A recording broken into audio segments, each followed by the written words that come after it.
Okay, hello everyone, it's Grace and it's Ben, and welcome to our first joint video, which I'm sure will be a complete mess because that's us. And this is what I like to call a book haul of shame, and that's because I just posted a book haul, like literally just posted one, and I bought yet more books because it's like I see a special occasion and I'm like, oh, it's time to buy like 10 more books. So that's what we have here. And this is gonna be my half of the book haul. We're also gonna do another video with Ben's half of the book haul. Well, he is gonna, you know what? It's gonna be all one thing. You did a good start. I was expecting more hiccups to start with. I think it's when I have to look directly at you, like when we're on Zoom. Yeah, that's way worse. It's worse. Yeah, it is, yeah. Because I can see the expression on your face when I say something stupid. However, yeah, we are gonna do like 2 videos for this haul. One is going to be on my channel, one is gonna be on Ben's channel, and we will do all of this lovely intro again for the other one, so, you know, stay tuned for that. But I got probably like 10 books. I think that was actually a really good estimate. That might be exactly right. So I'm just gonna get into what I got because this is going well. Proceed. What did you get? I'm excited to find out. Have you ever heard of this before? Oh. So one of the first places that we went to was a thrift store, and they had a bunch of Malazan there. So I got Deadhouse Gates, the UK version, because that's the only way to fly, apparently. That's right. And the UK version, okay, this is harder than I thought it would be. It's a big old book. With these down here. But this is also the UK version. So I got Deadhouse Gates and Memories of Ice, and I now own the first 3 books in this series that I know for a fact I am not going to start until I'm finished with Wheel of Time. But that'll be this year, so that's better than I can say for some books. And these were like, I don't know, maybe $4 each, something like that. So that's pretty good because I was surprised to find them there at the thrift store actually. And they had told House as well. They did, which we like. We hummed and hard. Yeah. Yeah. But we, on the whole, decided against it, possibly because I don't even know when I'm gonna read these 3. Yeah. But these are some big boys. But I like them. I like these editions. I feel like Malazan is one where I can handle having them in mass market because that's like the best way to collect the whole series. Yeah, I think it's definitely the easiest as well. Take Memories of Ice. Take it. And then just flick through the pages. Feel how good that feels. Do it the other way as well. That feels pretty good though, right? This is ASMR. Yeah, I've been doing it with Deadhouse Gates. You haven't seen me do it. I've been sat there like. This is what he does while I'm at work. That's too accurate. That's why it took me so long to read Deadhouse Gates. Yes, understandable. And this one actually has a bookmark in it, so someone made it to page 139, and then they were like, nah, this is going to the thrift store. Yeah, it's an admirable attempt. It could be the second read-through though. I may have to reorganize. Yeah, because I just chose like the 2 smallest books for the base of the pile. I was surprised you chose them first. Well, they were on top of the pile, which is because they're not a good base. Next up, we have an extremely cheesy romance book called The Layover, which is about a flight attendant and her like enemy but super hot pilot who is, I guess, an infuriatingly cocky guy. And they're on the same trip on a flight, but they have to have a layover.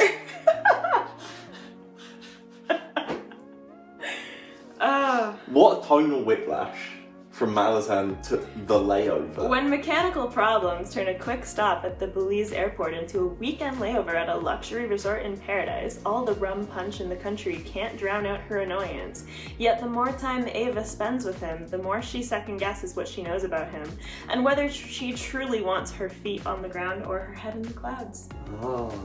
So yeah, this is nice. This was also like, I don't know, $2, and that was just, it sounded cute, and it sounded like, you know, spicy, saucy. from a British bookstore. Yeah, absolutely. A British themed bookstore. Where Ben walked in and the lady immediately said that he looked British even before he opened his mouth or took off his mask or anything. I was fully... I may have even had my hood up. I don't know what she saw.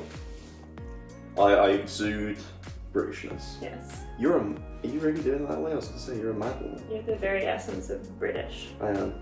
Howdy-doody. Okay. Next up, we have The Grace of Kings. Shout out to Gregory LaPerche, who predicted this as my favorite book of the year because my name is in the title. But seriously, we got this at another used bookstore, and it was meant to be because we were both finished looking and ready to walk out, and I saw this on one of those turning stands at the start of the at the front of the store, and I was like, a book I'm actually interested in. Yeah. So, and it's in really good shape too. It's not the cover I would have chosen, but it was very cheap compared to how you would buy it new. So, and it's also a good one to try it out with, and then if yeah, you like it, exactly. Because this is genuinely a book that I've been looking forward to, and I even told Greg when he predicted it for me, I was like, I don't own it, but if I somehow acquire it, it very much increases my chances of reading it. So here we go. I have acquired it. Next up is Congo by Michael Crichton. I still have yet to read another Michael Crichton book aside from Jurassic Park and the sequel, so I need to, but these are other books where I'm like, yeah, you know what, this kind of feels like an old, worn out mass market paperback type of book. I own Timeline in a very beaten up copy too. So this one is basically... Is it about the Congo? Yeah, well it says... I like you took that seriously. I was just about to start reading the back. It's a field expedition goes to Congo, dies mysteriously and brutally, and then there's some sort of surveillance on their thing, so somebody was able to see what happened to them, and they send more people to... I don't know, I don't think it's to save them. I have a prediction. It's a new expedition, and I don't know. It sounds Michael Crichton, sci-fi, interesting stuff. We like it. I have a prediction. What? What if, and hear me out, what if they go there, and this is outlandish, what if there were dinosaurs? No, that's traveled there. No, that's off the coast of Costa Rica. Oh, is that actually where Jurassic Park is in the book? I've never read it. I don't believe in reading. Spoiler alert. Of course. Did you say I don't believe in reading? Yeah. I've never read a book.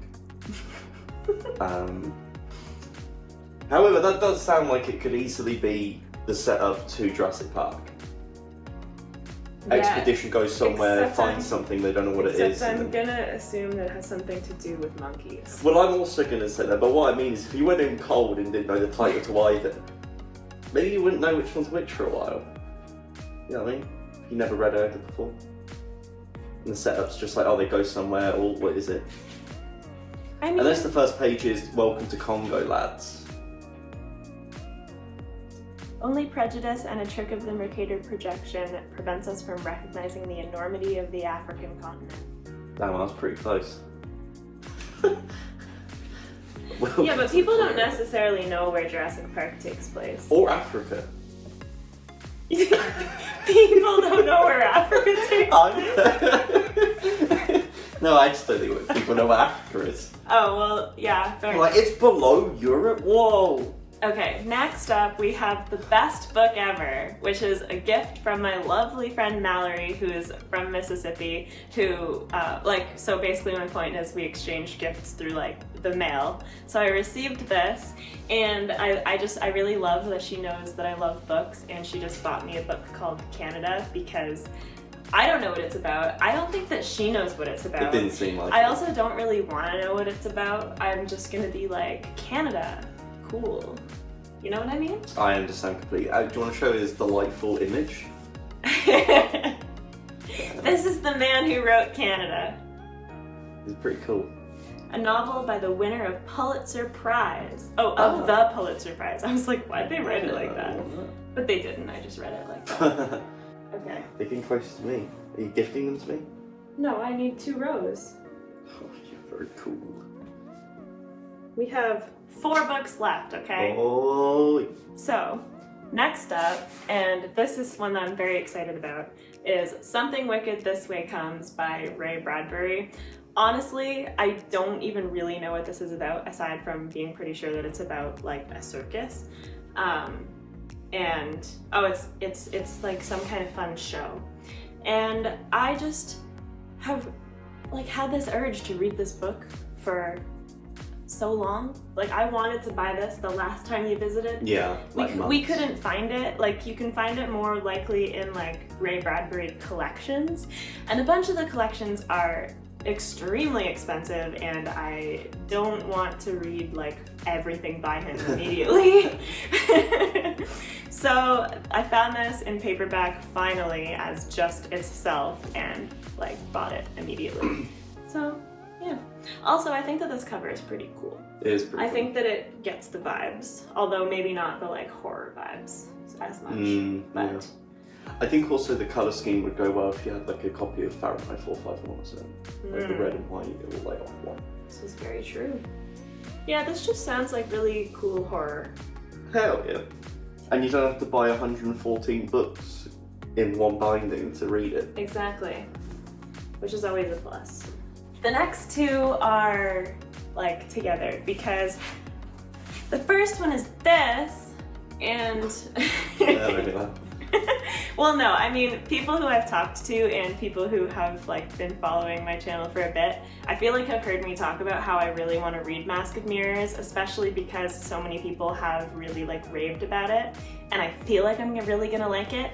I bought it on Kindle as a deal for like $1 or $2, but the thing about Kindle is that I'm really bad for forgetting about it, like forgetting what I have on Kindle, like not like going first to that list of books to like put them on my TBR and stuff. So I really wanted to have this in physical copy. I'm less likely to neglect it this way because I really do want to read it.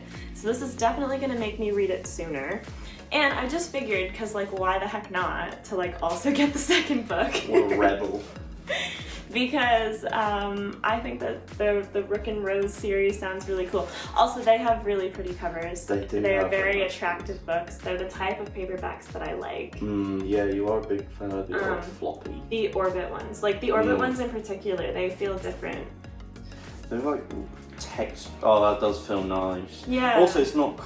Do you know when I see the Wheel of Time when you're reading that, it's very small text on the page, even though it's big. This is nice sized writing. Yes. Hell yeah. Well, Wheel of Time do be longer. Yeah, do. These are what I consider like you could give a good old to someone. You know what I mean? A cat squasher?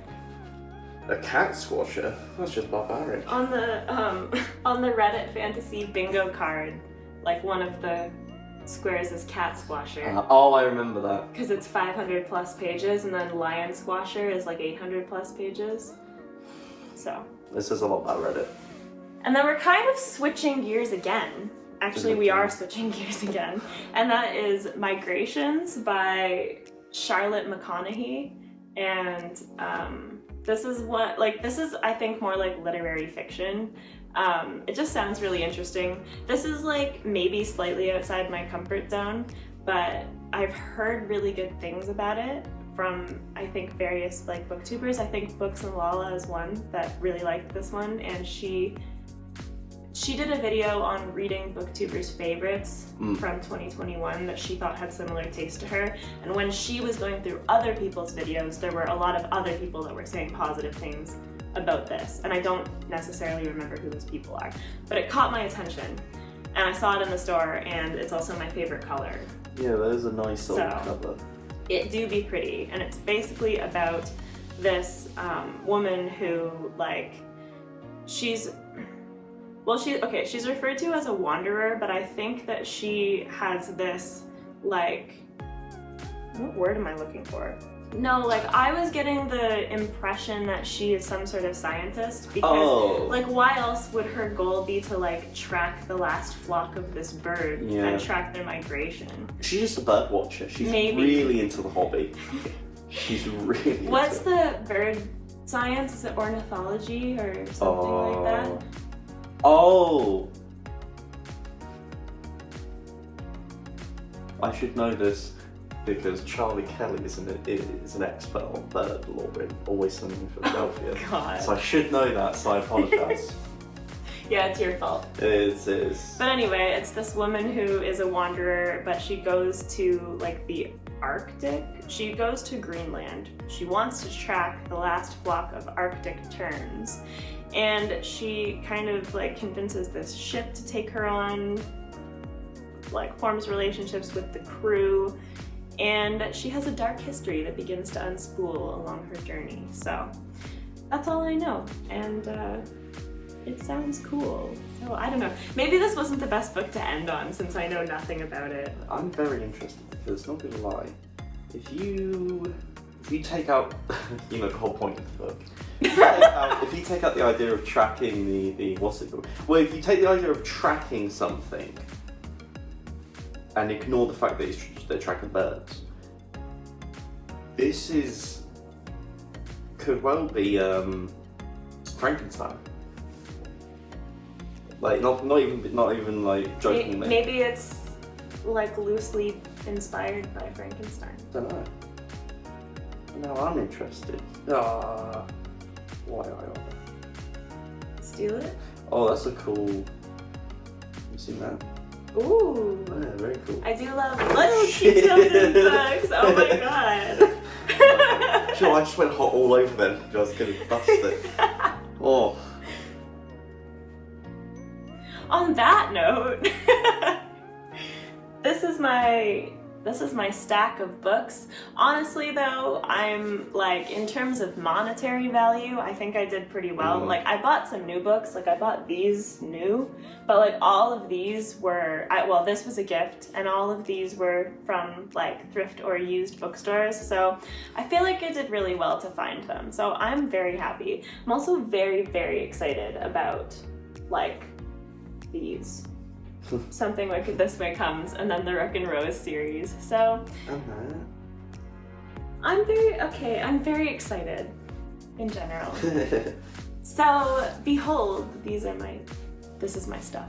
I didn't actually. Was that a Thor Ragnarok reference? I thought about it when I said behold, and then I decided not to do it, and then I kind of ended up doing it anyway. Des and Troy.